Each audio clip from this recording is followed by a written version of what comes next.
Hello बच्चों, कैसे हैं आप।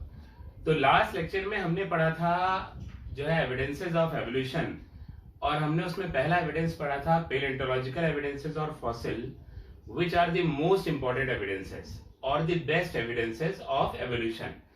मैंने आपको बताया था कि फॉसिल बेस्ट एविडेंस होते हैं एवोल्यूशन के, उससे बेहतर कोई एविडेंस नहीं हो सकता। और वहां पे जियोलॉजिकल टाइम स्केल भी आपको बताई, और आई बिलीव कि आपने उसे याद कर लिया होगा, क्योंकि अब तक आपको काफी टाइम मिल चुका है उसे याद करने के लिए। ठीक है, आज हम पढ़ रहे हैं morphological and anatomical evidences, which is the second evidence of evolution. और ये evidence examination point of view से बहुत इंपॉर्टेंट है, इसे ध्यान से पढ़ना है। क्या है ये मॉर्फोलॉजिकल? इसका मतलब मॉर्फोलॉजी एक्सटर्नल फॉर्म और एनाटॉमी इंटरनल फॉर्म, दोनों भी एविडेंस का काम करती हैं। कैसे काम करती हैं वो जानने के लिए हम स्टार्ट करते हैं सबसे पहले होमोलोगस ऑर्गन्स। ठीक है, यहां पर हमें पढ़ना है homologous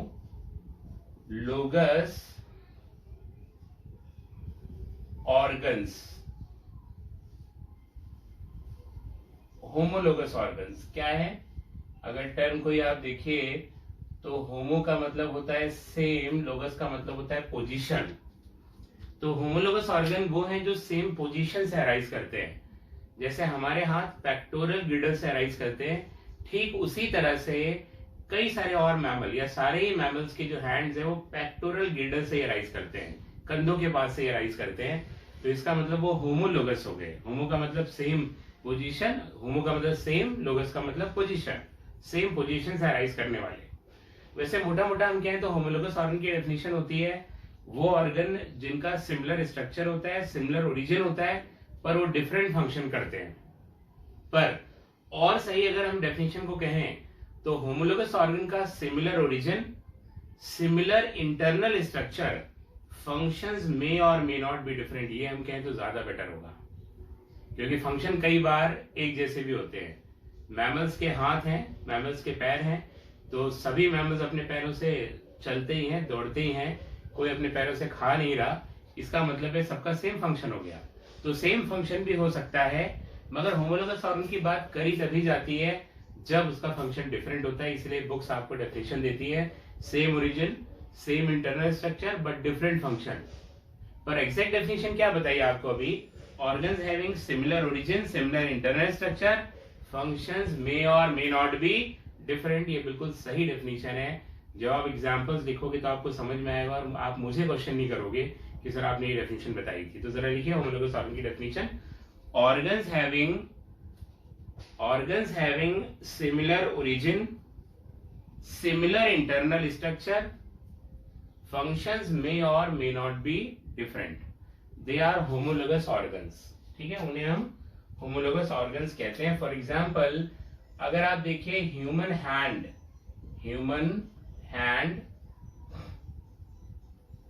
bats wings, flippers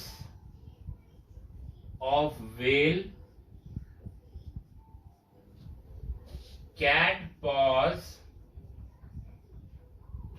paws, horse forelimbs, these all are examples of homologous organ। NCERT ने इसका डायग्राम भी दिया हुआ है।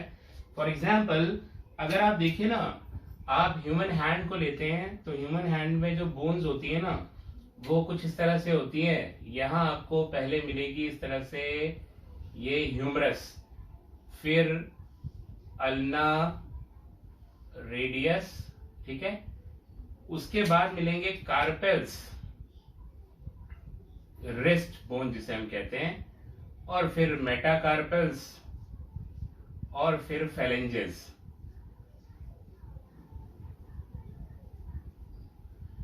तो डियर ये तो बात होगी किसकी? ह्यूमन के हैंड की। ह्यूमन का हैंड आपको इस तरह से दिखाई देगा। ठीक है, अगर यहीं पर आप वेल के फ्लिपर को देखिए, ये वेल का फ्लिपर है, तो वेल के फ्लिपर में भी सेम जो है बोन्स होती हैं जो ह्यूमन में थी डियर। इस तरह से ये ह्यूमरस, ये रेडियस, अल्ना रेडियस, यहाँ पे मेटाकार्पल्स और एनलार्ज इसकी फेलेंजेस, उंगलियां, ये सारी चीजें। तो देखिए humerus humerus, radius radius, ulna ulna, metacarpals और फेलेंजेस, वो सारी वेल में भी बिल्कुल सिमिलर होती हैं जैसे कि ह्यूमन में होती हैं। तो इंटरनल स्ट्रक्चर अगर आप देखिए, ये वेल्स फ्लिपर्स हैं, वेल्स फ्लिपर्स, और ये ह्यूमन हैंड। तो इंटरनली देखिए तो दोनों का स्ट्रक्चर बिल्कुल सेम है, बिल्कुल भी डिफरेंट नहीं है, और ओरिजिन भी सेम होता है पेक्टोरल गिडल से। ठीक इसी तरह से बैट के विंग्स भी पेक्टोरल गिडल से आते हैं और इंटरनली उनका स्ट्रक्चर बिल्कुल सेम होता है। इसका मतलब ओरिजिन और इंटरनल स्ट्रक्चर वो बिल्कुल सेम हुआ। यहाँ पर whale flipper, human hand, bats wing, cat paws, horse fore limb, सभी का, इसीलिए ये सब होमोलोगस ऑर्गन के एग्जाम्पल हुए। तो इस बात को भी लिख लीजिए। फॉर एग्जाम्पल होमोलोगस ऑर्गन के बाद एग्जाम्पल लिख लीजिए, human hand, bat wing, flippers of whale, cat paws, horse fore limbs are example of homologous organ, are examples of homologous organ, are examples of homologous organ. ये सभी homologous organ के example होते हैं। अभी homologous organ कैसे evidence of evolution हुआ, कैसे हम माने कि एविडेंस है। एक्चुअली होमोलोगस ऑर्गन अराइज इसीलिए करते हैं क्योंकि इन सभी की कॉमन एंसेस्ट्री होती है। जिनके एंसेस्टर एक होते हैं वही होमोलॉगी शो करते हैं। इसका मतलब ये जितने भी हैं सारे मैमल्स हैं, ये किसी एक कॉमन एंसेस्ट्रल मैमल से आए हैं, पर due to adaptation, due to different needs, इनके जो स्ट्रक्चर्स हैं वो बाहर से थोड़े डिफरेंट हो गए, पर इंटरनली ये स्ट्रक्चर बिल्कुल क्या है, सिमिलर हैं, बिल्कुल भी अलग नहीं है। क्यों? क्योंकि आए किसी एक कॉमन एंसेस्टर से ही हैं, इसलिए अंदर से स्ट्रक्चर इनका डिफरेंट नहीं है, पर बाहर से एडाप्टेशन की वजह से स्ट्रक्चर डिफरेंट हो जाता है डियर। इसका मतलब होमोलोगस ऑर्गन, वेल के फ्लिपर्स, ह्यूमन का हैंड, बैट के विंग, ये सब होमोलोगस ऑर्गन है। और ये चीख चीख के यही बात बताते हैं कि ये तीनों, या ये जितने भी एग्जाम्पल लिखे सारे, वो जो है किसी कॉमन मैमल से आए हैं, जो इनका कॉमन एंसेस्टर रहा होगा उसी से बने हैं। कॉमन एंसेस्टर जो मैमल है उसी से वेल बनी, पर उसे पानी में जाना हुआ तो उसने अपनी बॉडी को मॉडिफाई कर लिया, बाहरी रूप से उसके हैंड्स बदल गया और उसे हमने फ्लिपर कहा। दूसरा मैमल है बैट। बैट को हवा में उड़ना था, तो उसकी जो मेटाकार्पल्स होती हैं और ये फैलेंजेस, ये मेटाकार्पल्स और ये फैलेंजेस, तो ये एनलार्ज हो गई, सेकंड से फिफ्थ तक वाली एनलार्ज हो जाती है, हुक की तरह बन जाती है, ये लंबी हो जाती है खूब। और यहाँ पे स्किन फोल्ड आ जाता है, टैगियम, तो उड़ने के काम आता है। होते बिल्कुल सेम है, अगर आप उसके फोर लिम्स की बात करिए बिल्कुल ह्यूमन की तरह होता है, मगर ये है कि सेकंड से फिफ्थ डिजिट के मेटाकार्पल्स और ये फैलेंजेस लंबे हो जाते हैं, बस होते सेम है। और स्किन फोल्ड टैगियम उन्हें जो है उनसे जुड़ जाता है, जिससे उसके विंग्स बनते हैं और उड़ने में उसकी हेल्प करते हैं। इसका मतलब ये मैमल हवा में उड़ना चाहता था तो उसने विंग्स बना लिए, पर अंदरूनी स्ट्रक्चर उसका बिल्कुल अभी भी सेम है। क्या बात समझे आप? ये पूरी बातों से आप ये समझे कि homologous organ points towards the common ancestry. Homologous organ common ancestry की तरफ पॉइंट करता है कि सभी के एंसेस्टर क्या है, कॉमन। तो इस बात को जरा लिख लीजिए, homologous organ points towards the common ancestry. Homologous organ points towards the common ancestry. Homologous organ points towards the common ancestry. इसका मतलब homologous organ वो शो करता है common ancestry. common ancestor होगा क्या कि कोई एक मैमल रहा होगा, प्रिमिटिव मैमल, इसी मैमल से ये सारे मैमल बने हैं। इसी मैमल से बना आपका ह्यूमन, इसी मैमल से बनी well, well is also a mammal, इसी मैमल से आपका बना बैट, इसी से बनी कैट, इसी से बना हॉर्स, और इसी से दूसरे मैमल्स बने। तो ये जो आप देख रहे हो कॉमन मैमल से अलग अलग मैमल्स बन रहे हैं, अलग अलग डायरेक्शन में रेडिएट करते हुए। अलग अलग डायरेक्शन में क्यों? क्योंकि इसका बाहरी स्ट्रक्चर इसका सबका अलग अलग है। इसी को हम कहते हैं एडेप्टिव रेडिएशन। ये एडेप्टिव रेडिएशन है, एडेप्टिव रेडिएशन, ठीक है। दिस इज एडेप्टिव रेडिएशन, जो बहुत इंपॉर्टेंट फिनोमिनन है। तो इसका मतलब कि होमोलोगस ऑर्गन वो कॉमन एंसेस्ट्री की तरफ पॉइंट करते हैं। वो बताते हैं कि कॉमन मैमल से ही ये सब बने हैं due to adaptation to different needs, and this is known as adaptive radiation. या इसी को आप डाइवर्जेंट एवोल्यूशन भी कह सकते हो। This is also known as divergent evolution. Divergent evolution भी कहा जा सकता है इसको डियर, ठीक है। तो ये आप बना लीजिए और जरा इस बात को लिख लीजिए, ठीक है। आपने अभी तक लिखा homologous organ points towards the common ancestry. लिखा है आपने homologous organ points towards the common ancestry. आगे लिखेगा homologous organ arise as a result of, homologous organ arise as a result of different adaptive needs, different adaptive needs. This is known as adaptive radiation. This is known as adaptive radiation or divergent evolution. Adaptive radiation or divergent evolution. Adaptive radiation or divergent evolution.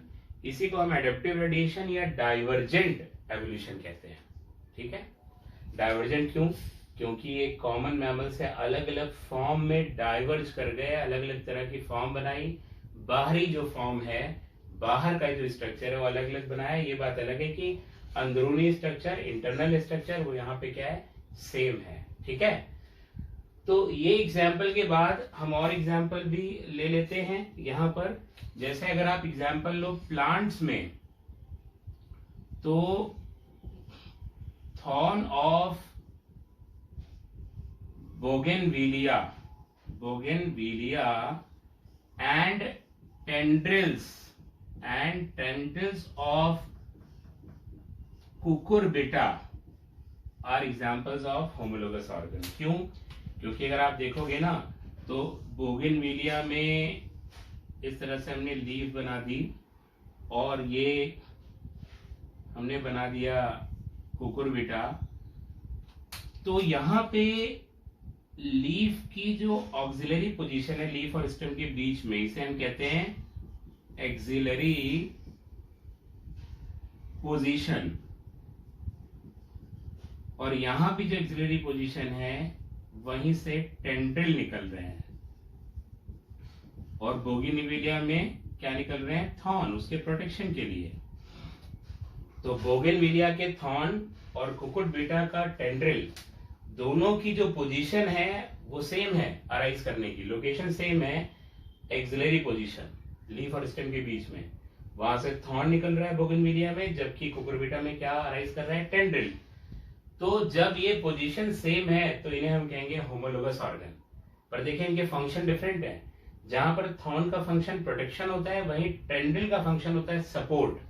तो tendril जो है ना dear, वो support provide करते हैं, support, जबकि thorn का function अलग होता है, दैट इज प्रोटेक्शन। दोनों का फंक्शन क्या है, डिफरेंट, मगर पोजीशन सेम है, इसीलिए ये भी होमोलोगस ऑर्गन के ही एग्जांपल हुए, thorn of bougainvillea and tendril of Cucurbita, ठीक है। तो इस एग्जाम्पल के बाद और भी कई सारे एग्जाम्पल है। और क्या एग्जाम्पल है? एग्जाम्पल है heart and brain of vertebrates. जितने भी वर्टिब्रेट है, fish, amphibian, reptile, birds, mammals, सभी में हार्ट का लोकेशन बिल्कुल सेम है, वेंट्रल जगह पे होता है, इसी जगह पे होता है थोरेसिक कैविटी में। और ब्रेन क्रेनियल कैविटी में होता है, ब्रेन बॉक्स में होता है सभी का। फिश का ब्रेन उसकी पूंछ में नहीं होता, ये छिपकली का ब्रेन उसकी पूंछ में नहीं होता है, पैर में नहीं होता, सबका हेड के अंदर ही क्रेनियम में ही होता है। इसका मतलब जो ब्रेन है और जो हार्ट है वर्टिब्रेट्स के, वो भी होमोलोगस ऑर्गन के एग्जाम्पल हो गए।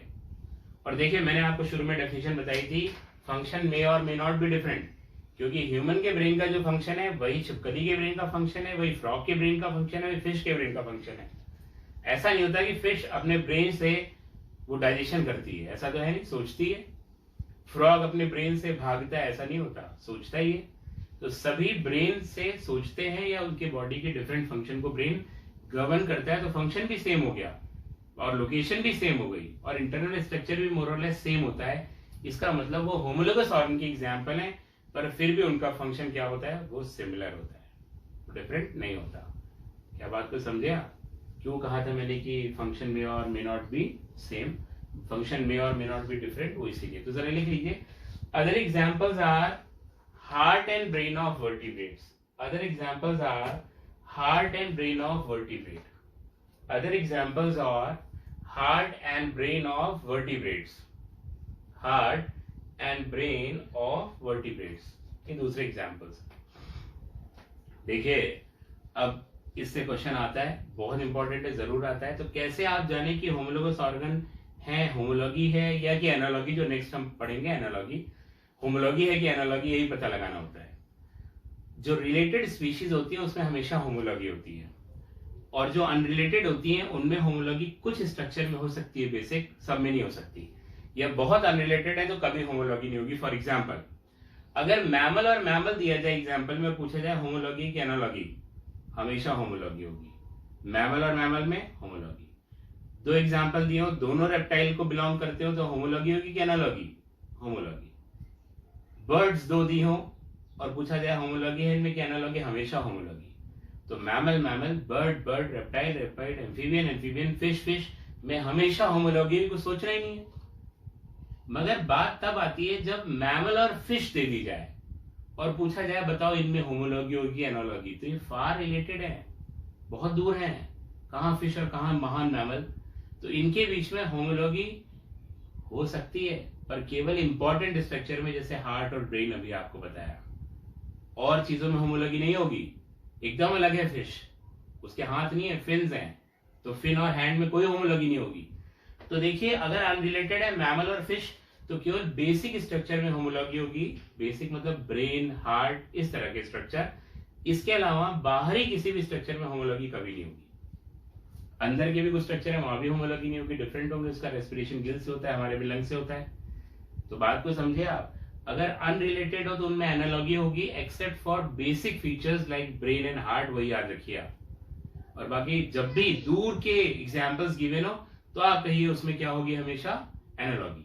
पर mammal mammal homology, reptile reptile homology, bird bird homology.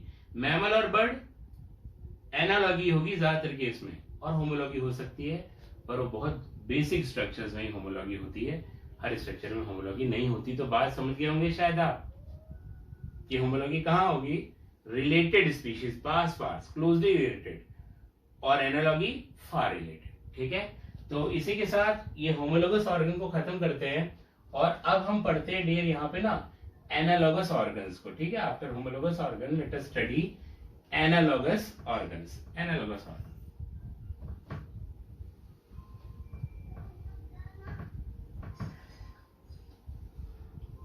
थोड़ा बहुत तो आपको एनालॉगस ऑर्गन के बारे में अंदाजा लग ही गया होगा, अभी हमने बात ही कर ली। तो let us discuss in detail, that is analogous organs.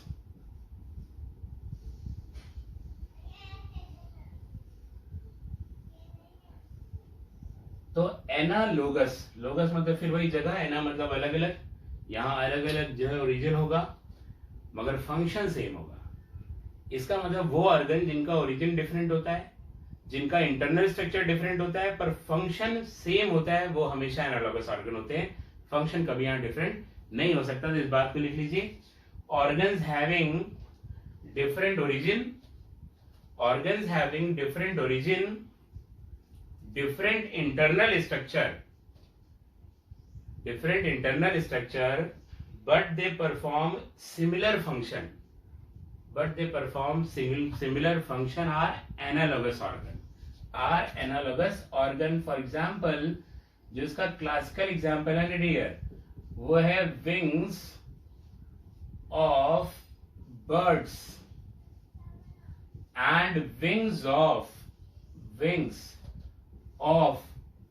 Butterfly.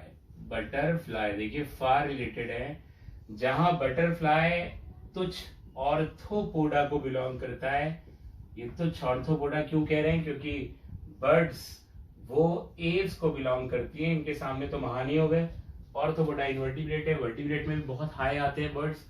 तो कहाँ ये तुच्छ ऑर्थोपोडा को और कहाँ महान एव्स को बिलोंग करते हैं, तो दोनों के बीच में कभी भी होमोलॉगी नहीं हो सकती, क्योंकि बिल्कुल अनरिलेटेड है ये। इनके पंख के इंटरनल स्ट्रक्चर बिल्कुल डिफरेंट है। बर्ड्स के जो विंग्स होते हैं उनके अंदर बोन होती है, प्लस विंग्स में मसल्स होती हैं और फेदर्स होते हैं, जबकि बटरफ्लाई के विंग्स मेम्ब्रेनस होते हैं। स्ट्रक्चर भी बिल्कुल डिफरेंट है, मगर काम एक ही करते हैं। पंख हैं तो उड़ने का ही काम करेंगे, उड़ने में, फ्लाई करने में हेल्प करते हैं, और ये दोनों अनरिलेटेड है। इसीलिए इसके विंग्स और बटरफ्लाई के विंग्स किसका एग्जाम्पल है, एनालॉगस ऑर्गन का। ठीक है, किसका एग्जाम्पल है, एनालॉगस ऑर्गन। दूसरा, अगर मैं आपसे पूछूं कि बताइए eye of octopus and eye of mammal, eye of octopus and eye of mammal, दोनों की आंखें देखिए, eye of octopus and eye of mammals. ठीक है, ऑक्टोपस की आंखें, मैमल की आंखें। ऑक्टोपस भी बिल्कुल वैसे दिखता है जैसे मैमल दिखता है, मगर ऑक्टोपस जहां पे इनवर्टिब्रेट को बिलोंग करता है, वही मैमल्स तो हायर वर्टिब्रेट्स है। दोनों अनरिलेटेड है। तो आपको इनके आई के स्ट्रक्चर को नहीं समझना इस क्वेश्चन को जवाब देने के लिए कि ऑक्टोपस की आई तो पढ़ाई नहीं गई, कैसे बताएं कि मैमल और ऑक्टोपस की आंखें एक जैसी होती हैं कि अलग होती हैं। जी नहीं, अलग होती है। उनके रेटिनल स्ट्रक्चर ऑक्टोपस के बिल्कुल अलग होते हैं। और आपको पढ़ना नहीं है, बस आपको जानना है ये इनवर्टिब्रेट को बिलोंग करता है, वर्टिब्रेट में हायर वर्टिब्रेट है, अनरिलेटेड है। तो दोनों की आंखें भले काम सेम करें, मगर उनका इंटरनल स्ट्रक्चर क्या होगा, डिफरेंट होगा, क्योंकि एक इनवर्टिब्रेट को बिलोंग करता है, एक वर्टिब्रेट को, तो डिफरेंट तो होना ही। और ये क्वेश्चन AIFMT पूछ चुका है। Eye of octopus and eye of cat, cat का मतलब मैमल, इनके बीच में क्या होगा, एनालॉगी। कितना आसान है, क्योंकि अनरिलेटेड है, इसीलिए आई ऑफ ऑक्टोपस और आई ऑफ मैमल्स वो क्या होगा, एनालोगस स्ट्रक्चर। ठीक है, इसके अलावा flippers of penguin and dolphin. देखिए, डॉल्फिन मैमल है, ये मैमल है, और पेंगुइन ये क्या होती है, बर्ड।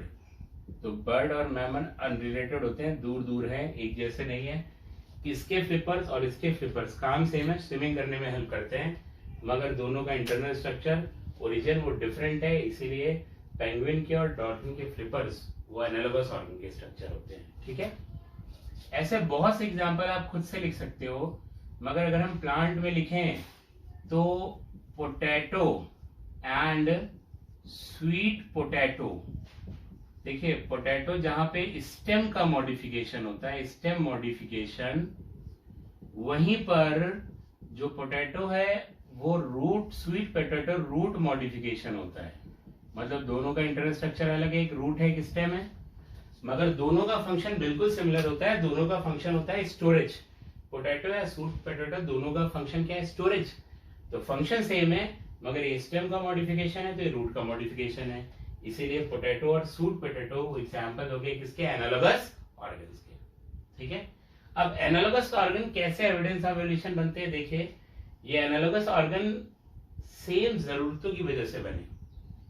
बर्ड को हवा में उड़ना था, बटरफ्लाई को हवा में उड़ना था, दोनों अनरिलेटेड थी, एकदम अलग अलग है, मगर फिर भी उनको उड़ना था तो उन्होंने विंग्स बनाए, और उनका इंटरनल स्ट्रक्चर भी डिफरेंट हो गया, ओरिजिन भी डिफरेंट हो गया। तो इसका मतलब क्या आप कह सकते हो, analogous organ arises as a result of similar adaptive needs. Analogous organ arises as a result of similar adaptive needs. Similar adaptive needs की वजह से ये ऑर्गन्स अराइज करते हैं। इसी को हम कहते हैं एडेप्टिव कन्वर्जेंस, क्योंकि एडाप्टेशन से एक जैसे बन रहे हो, या कन्वर्जेंट एवोल्यूशन। कन्वर्जेंट क्यों, एक जैसे स्ट्रक्चर्स बना रहे हैं। तो इस बात को जरा लिखिए, analogous organ arise as a result of, analogous organ arise as a result of similar adaptive need.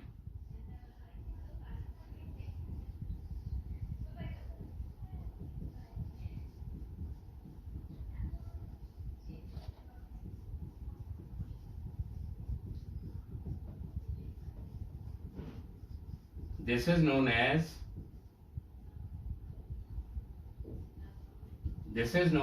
convergent evolution or adaptive convergence.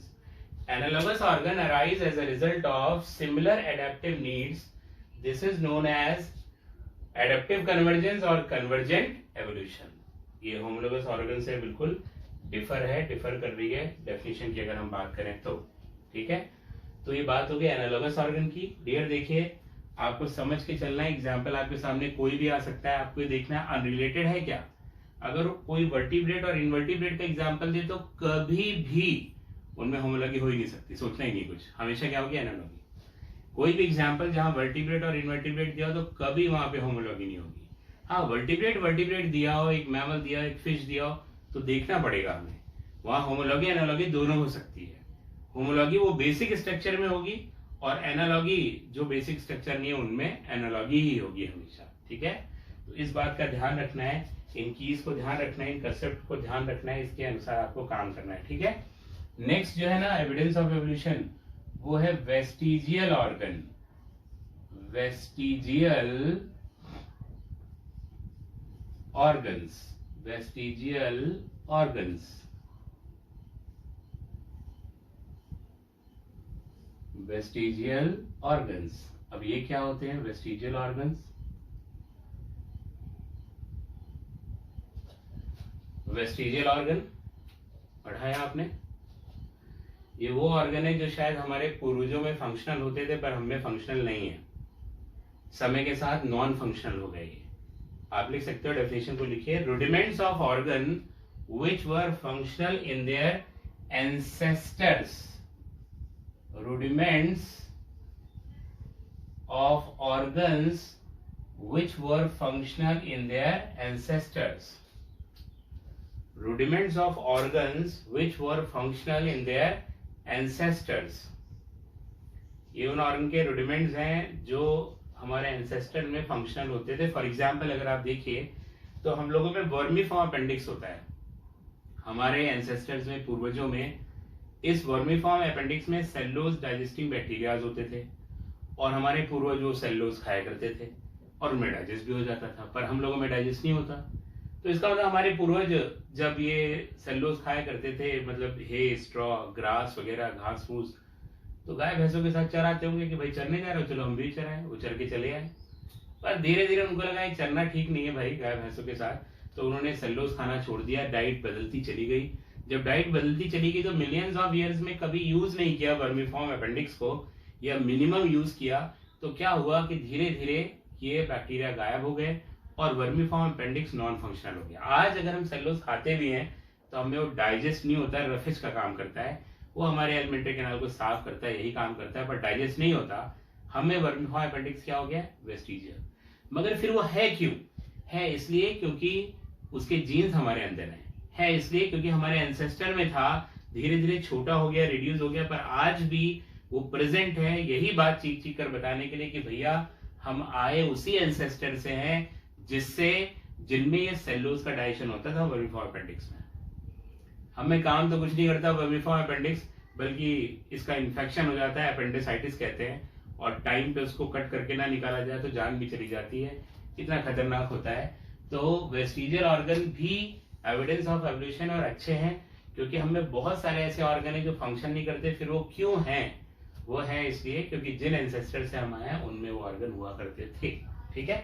तो वेस्टिजियल ऑर्गन का एग्जाम्पल अगर लिखे तो hindlimbs of python and Greenland whale. देखिए example, vestigial hindlimbs of python and Greenland whale. Vestigial hindlimbs of python and Greenland whale. Hindlimbs of python and Greenland whale. Actually आपको snake की कहानी पिछली बार बताई थी कि किस तरह से लिम्स को सेक्रीफाइस करके, पहले फोर लिम्स को देन हिंड लिम्स को सेक्रीफाइस करके ये स्नेक्स बने थे। अब बन तो गए, मगर जो पाइथन है उसमें पीछे के जो पैर हैं छोटे छोटे वो दिखाई देते हैं, क्लॉज के साथ, उंगलियों और क्लॉज के साथ बाकायदे, जो ये बताते हैं चीख चीख कर कि भैया ये स्नेक्स, ये पाइथन, ये उन्हीं एनिमल से आए हैं जिनके पास पैर हुआ करते थे। ऐसे ही ग्रीनलैंड व्हेल, उसमें फ्लिपर्स आ गए, पैर की कोई जरूरत नहीं है, मगर हिंड लिम्स छोटे छोटे, बहुत छोटे छोटे हिंड लिम्स आज भी उसमें प्रेजेंट है। जो बताते हैं कि अभी वो वेस्टिजियल हुए और बाद में गायब होंगे। इसका मतलब पहले यहाँ पर वेल डेवलप्ड जो है लिम्स हुआ करते थे, इस बात को प्रूव करते हैं। ठीक है, तो वेस्टिजियल ऑर्गन भी बहुत अच्छा एविडेंस ऑफ एवोल्यूशन है कि वो हमारे अंदर है पर फंक्शनल नहीं है। तो आपने लिखा था rudiments of organ which were functional in their ancestors. ठीक है, example hind limbs of python and Greenland whale. अब अगर हम वेस्टिजियल ऑर्गन इन ह्यूमंस की बात करें तो वेस्टिजियल ऑर्गन्स इन ह्यूमन, क्या लगता है आपको कितने वेस्टिजियल ऑर्गन है हमारे पास? How many vestigial organs are present in humans? गिन लीजिए आराम से, गिन नहीं पाएंगे क्योंकि in humans more than 200 vestigial organs are present. हम 200 यहाँ लिख भी नहीं सकते, 200 से ज्यादा वेस्टिजियल ऑर्गन है डियर क्योंकि एवोल्यूशन के टॉप पे हम लोग हैं। फिश, एम्फीबियन, रेप्टाइल, रेप्टाइल से मैमल्स, मैमल में हम हायर मैमल बने, तो कितने एंसेस्टर से होकर हम आए, तो उन सब के जीन हमारे पास हैं और वो स्ट्रक्चर आज भी बनते हैं जीन की वजह से। ये बात अलग है कि वेस्टिजियल है। तो humans have more than 200 vestigial organ, right it down. Humans have more than 200 vestigial organs, 200 vestigial organs. ठीक है, क्या क्या पढ़ते हैं, ऊपर से चालू करते हैं। तो जो स्कैल्प मसल्स हैं, मंकी को देखिए ना पूरा ऐसे हिला लेता है गड़गड़ गड़गड़ करके, तो ये हम में क्या है, थोड़ा बहुत हम ऐसे तनाव होता है तो ऐसे कर सकते हैं, ज्यादा नहीं कर सकते। तो स्कैल्प मसल्स हमारे में वेस्टिजियल है, हम पूरी तरह मूव नहीं करा सकते, इसको हल्का फुल्का करा पा रहे हैं, परंतु वेस्टिजियल हो चुकी है इसीलिए नहीं करा पा रहे, स्कैल्प मसल्स। नेक्स्ट, ये ऑरिकुलर मसल ऑफ ईयर पिना, बंदरों को देखा ईयर पिना ऐसे हिला लेते हैं पूरा, और हम लोग नहीं कर पाते क्योंकि हमें ये ऑरिकुलर मसल जो ईयर पिना की होती है ना वो वेस्टिजियल है। कौन सी muscle? Auricular muscles of ear pinna. पर कुछ ऐसे ह्यूमन बीइंग है जिनमें आज भी वेस्टिजियल नहीं है, उनमें अभी भी फंक्शन है, जैसे मिस्टर बीन्स, देखा होगा आपने, ऐसे ऐसे कर लेता है और पूरा ईयर ऐसे से मूव करा लेता है वो, उसके अंदर ये वेस्टिजियल नहीं है। बहुत सारे ऐसे लोग हैं, नॉट ओनली मिस्टर बीन, जिनके अंदर ये ऑरिकुलर मसल वेस्टिजियल नहीं होती, they can move their ear pinna, आसानी से ईयर पिना को मूव करा सकते हैं। ठीक है, इसके बाद निक्टिटेटिंग मेम्ब्रेन, आईज में किनारे हमारे निक्टिटेटिंग मेम्ब्रेन है, फिशेज में पूरा कवर करके रखती है क्योंकि ये वाटर प्रूफ होती है, पर हम वाटर में रहते नहीं, तो हमें क्या हो गई है वेस्टिजियल। पर ये बताता है हम उन्हीं एनिमल से आए जो वाटर में रहते थे पहले, हमारे पूर्वज वाटर में रहते थे, इसका मतलब। तो nictitating membrane in eyes, nictitating membrane of eyes, nictitating membrane of eyes. थोड़ा और नीचे आए तो थर्ड मोलर जो 18 साल की उम्र में आता है, इसको उसको विजडम टीथ कहते हैं, बुद्धिमत्ता के दांत कहते हैं, बस कहते ही है, काम कुछ नहीं होता उसका। हम कभी भी खाने को पीछे धक्का देके थर्ड मोलर से नहीं खा सकते, वेस्टिजियल होता है हमारे में, बल्कि आड़ा टेढ़ा उग जाए तो कट लगने लगता है, बाद में उसको निकालना पड़ता है, और निकालने से कोई प्रॉब्लम नहीं होती क्योंकि वो वेस्टिजियल, उसका कोई रोल हमारे अंदर नहीं है। तो थर्ड मोलर या wisdom teeth, they are vestigial. Third molar और विजडम टीथ ये भी क्या है, वेस्टिजियल, ये नॉन फंक्शनल है। अब मेल्स में मेमोरी ग्लैंड देखिए, वो भी क्या है, non functional. Next, memory gland in males, memory gland in males वो भी नॉन फंक्शनल है। Memory gland in males, memory gland in males, memory gland in males. इसके बाद जो बॉडी हेयर होता है ना, वो भी किसी काम का थोड़ी होता है, इतने कम होते हैं, ज्यादा हो तो भी कम होते हैं कि हमको ठंड से नहीं बचा सकते, हम कपड़े पहनते हैं। जब ह्यूमन बीइंग्स ने क्लोथ बनाया और क्लोथ वो वियर करने लगा तो धीरे धीरे हेयर कम होने लगे, क्योंकि ठंड से बचने के लिए वो क्लोथ्स का यूज करता था, हेयर्स का नहीं। और हेयर धीरे धीरे गायब होते होते वो बहुत छोटे होते चले गए, उनकी थिकनेस भी कम हो गई और गायब भी हो गए, कम भी हो गए। तो ह्यूमन में जो हेयर है, बॉडी हेयर अगर वो है तो उनका कोई फंक्शन नहीं है, दे आर वेस्टिजियल। जो बताते हैं हम हेयरी मैमल से आए हैं, उन मैमल से आए जिनकी बॉडी हेयर से पूरी कवर होती थी, मगर हमारे पास दिमाग आया, पहले जो है पहले पत्तों से लोगों ने क्लोथ्स बनाए, फिर एनिमल स्किन से बनाने लगे। जब एनिमल स्किन को वियर करने लगे जो कि वैसे ही वार्म होती थी, तो धीरे धीरे हेयर वो गायब हो गए, और आज जो हेयर है भी वो किसी काम के नहीं है क्योंकि हमें ठंड से नहीं बचा सकते हो। तो बॉडी हेयर्स क्या है, vestigial, body hairs vestigial. Abdominal muscles, जो एब्डोमेन की मसल्स हैं वो ज्यादातर वेस्टिजियल है, हम उनको बनाते रहते हैं, जिम में जाके डेवलप करते हैं, but they are vestigial except one person, Baba Ramdev, he can move, Baba Ramdev can move the abdominal muscle, but we have vestigial muscles, हम उसको मूव नहीं करा सकते जैसे बाबा रामदेव मूव करा सकते हैं।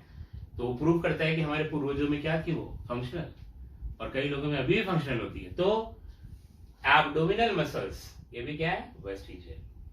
इसके अलावा वर्मी फॉर्म अपेंडिक्स, जिसमें सेल्यूलोज का डाइजेशन होता था, वो भी ह्यूमन में वेस्टिजियल मसल्स का ही एग्जाम्पल है, वर्मी फॉर्म अपेंडिक्स। इसके अलावा tail bone, we have the tail bone but we didn't have the tail, हमारे पास टेल बोन होती है पर पूंछ नहीं आती, जो बताती है कि हम उन मैमल्स हैं जिनके पास पूंछ थी। Tail bone, tail bone coccyx जिसे कहते हैं, वो टेल बोन ही होती है। आज भी वो हमारे में है, पता नहीं क्यों है, क्योंकि पूंछ तो होती नहीं, तो ये बताती है कि हम पूंछ वाले मैमल्स हैं। तो ये सारे वेस्टिजियल ऑर्गन हैं, कुछ एग्जांपल्स ह्यूमन में आपको बता दिए। We can not write down 200 examples, but these examples are very important, जो मैंने आपको दिया है सब आपको याद रखना है, ठीक है। नेक्स्ट टर्म इसमें आती है dear atavism, atavism, atavism. What is atavism? Atavism is sudden appearance of characters of previous generation.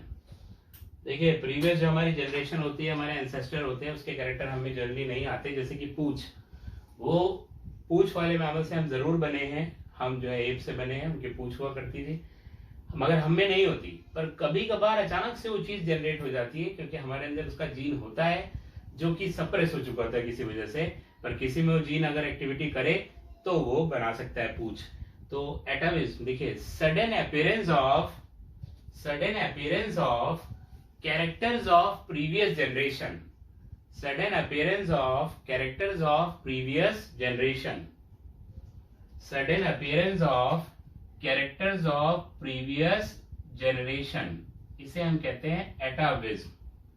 Sudden appearance of characters of previous generation, sudden appearance of characters of previous generation is atavism.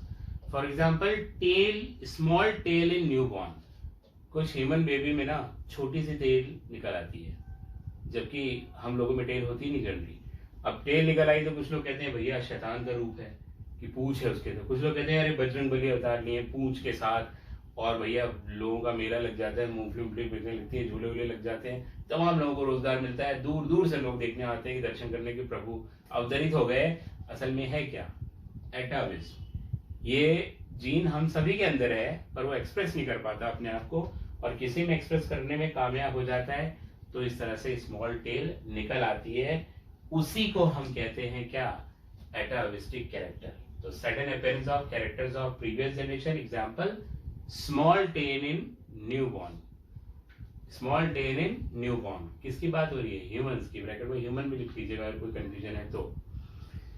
इसके अलावा mails में memory gland non functional होते हैं, vestigial होते हैं, पर कुछ mails में एडिशनल पेयर आ जाते हैं, इसका मतलब 4 मेमोरी ग्लैंड आ जाते हैं 2 की जगह, तो वो भी एटाविस्टिक कैरेक्टर है, क्योंकि हम ऐसे एनिमल्स हैं जिनमें मेमोरी ग्लैंड जो है ना वो 2 पेयर थे या 4 थे।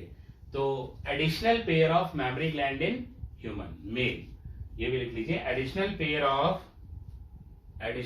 Of memory gland in human male, additional pair of mammary gland in human male, additional pair of mammary gland in human male, this is also atavistic character। ठीक है, यहां अब हम बात करते हैं कनेक्टिंग लिंक्स की, ठीक है, कनेक्टिंग लिंक्स। ये वो एनिमल या प्लांट होते हैं जो 2 फाइलम या 2 अलग अलग जो है एनिमल्स या प्लांट के बीच के कैरेक्टर को शो करते हैं, उन्हें हम कनेक्टिंग लिंक कहते हैं। इससे पता लगता है कि एक फाइलम से दूसरा फाइलम बनने में ट्रांजिशन हुआ, और इस फाइलम के एनिमल में दूसरे फाइलम के भी कुछ गुण आ गए, और फाइनली वो दूसरे फाइलम में कन्वर्ट हो गया, तो उसी को हम कहते हैं कनेक्टिंग लिंक। और कनेक्टिंग लिंक बताया जा चुका है आपको एनिमल किंगडम में, पर यहाँ फिर से एक बार चर्चा करते हैं, अगर आप भूल गए, कुछ नहीं भी पता होगा आपको। एक होता है प्रोटेरो स्पंजिए, नाम ही बता रहे कि प्रोटोजोआ और स्पंज के बीच का कनेक्टिंग लिंक है ये। असल में होते हैं उनके पास कॉइनोसाइट्स होती है ना। कॉइनोसाइट्स का मतलब कॉलर सेल या फ्लैजिलर सेल, वो सेल जिनके अंदर फ्लैजिला होता है, और ये वो प्रोटोजोआ हैं जिनके पास ये सेल होती है कॉइनोसाइट। जबकि पोरेफेरा के अलावा कहीं कॉइनोसाइट नहीं होती, पर इस प्रोटोजोआ में होती है। ये जो है प्रोटोस्पंजी, इसके पास ये कॉइनोसाइट्स होती हैं, फ्लैजिलर सेल्स होती हैं, जबकि ये प्रोटोजोआ को बिलोंग करता है, सिंगल सेल्ड होता है और कॉलोनी में रहता है। तो सिंगल सेल अगर हुआ तो वैसे भी वो पोरिफेरा में नहीं आ सकता, पोरिफेरा मल्टी सेलर होते हैं। मगर हाँ, इसमें पोरिफेरा की भी खासियत है कि इसके पास कॉइनोसाइट होती है, वो पोरिफेरा का कैरेक्टरिस्टिक फीचर होता है। इसीलिए दोनों का कनेक्टिंग लिंक हो गया। क्यों? क्योंकि प्रोटोस्पंजी है वो ऑर्गेनिज्म है जिसके पास कॉइनोसाइट है जस्ट लाइक स्पंजेस, और ये यूनिसेलुलर है जैसे प्रोटोजोल्स होते हैं। तो ये प्रोटोजोन को बेसिकली बिलोंग करता है with one character of Porifera. तो ये प्रोटोजोआ और पोरिफेरा का कनेक्टिंग लिंक है, लिख लीजिएगा। Connecting link between protozoa and Porifera, connecting link between protozoa and Porifera, connecting link between protozoa and Porifera. इसके अलावा पेरीपेटस, पेरीपेटस जो है ना डियर, ये ऑर्थोपोडा का मेंबर है, पर इसके अनजॉइंटेड लेग्स होते हैं, और ये नेफ्रीडिया से एक्सक्रीशन करता है जो कि एनलिडा का कैरेक्टर है। तो कहीं ना कहीं ये बताता है कि एनलिडा से ही पोरिफेरा है। तो peripatus, it is connecting between Annelida and arthropoda, Annelida and arthropoda, connecting link between Annelida and arthropoda, connecting link between Annelida and arthropoda. ठीक है, पेरीपेटस। पेरीपेटस के बाद और आगे चलें तो नियोपेलिना, ये कनेक्टिंग लिंक होता है, ये कनेक्टिंग लिंक होता है एनलिडा और मोलस्का का। ये मेनली मोलस्का है क्योंकि इसका मेंटल होती है, शेल होती है, मस्कुलर फुट होता है, ये सब मोलस्का के कैरेक्टर है इसमें। मगर इसके कुछ इंटरनल ऑर्गन वो सेगमेंटेशन शो करते हैं, मेटामेरिक सेगमेंटेशन, जो एनलिडा का कैरेक्टर है। तो इसका सीधा सा मतलब हुआ कि Neopilina is connecting link between Annelida and Mollusca. लिख लीजिएगा, connecting link between Annelida and Mollusca. देखिए, कनेक्टिंग लिंक भी बहुत अच्छा एविडेंस ऑफ एवोल्यूशन है क्योंकि दो दो फाइलम के कैरेक्टर को शो कर रहे हैं, जो बता रहा है कहीं ना कहीं कि एक फाइलम से दूसरा फाइलम बनकर आता है, इसका मतलब एवोल्यूशन होता है। तो connecting link between Annelida and Mollusca, ये नियोपेलिना की बात हो गई, connecting link between Annelida and Mollusca. ठीक है, इसके बाद अगर हम बात करें फिशेज में, तो एक फिश होती है कायमेरा।